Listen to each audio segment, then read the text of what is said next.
Hi అండి, అందరికీ నమస్తే. ఈరోజు మనం కొరమైన చేపల పులుసు చేసుకోబోతున్నాం. దానికి ముందుగా కడాయి పెట్టుకుని ఆయిల్ వేసి వేడి చేసుకోవాలి. చేపల పులుసు కాబట్టి కొంచెం ఆయిల్ ఎక్కువే పడుతుందండి, చూసుకుని వేసుకోండి. తర్వాత ఒక స్పూన్ జీలకర్ర వేసుకుని దోరగా వేయించుకోవాలి. ఆ తర్వాత ఆనియన్స్ ఉంటాయి కదా, ఆనియన్స్ కూడా వేసుకుని వేయించుకుంటూ ఉండాలి. అవి బాగా వేగంసరం లేదు, కొంచెం బ్రౌన్ కలర్లోకి వస్తే సరిపోతుంది అన్నమాట.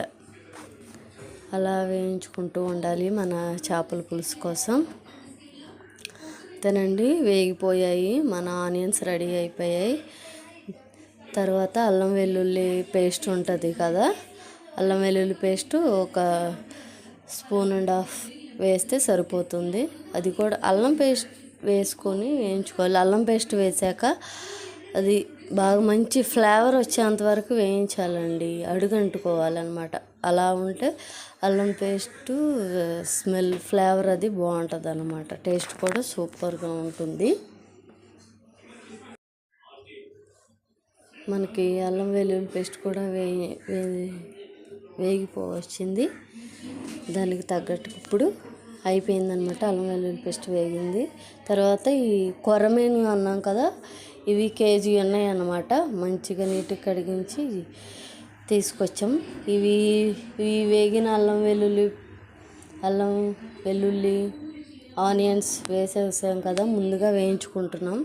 దానిలో ఈ చేప ముక్కలను అయితే వేసుకోవాలన్నమాట. అవి కొన్ని మన కొరమేను చేపల ముక్కలు వేసుకున్నాం. మొత్తం వేసుకోవాలి అన్నమాట. అలా నీట్గా అడ్జస్ట్ చేసుకోండి.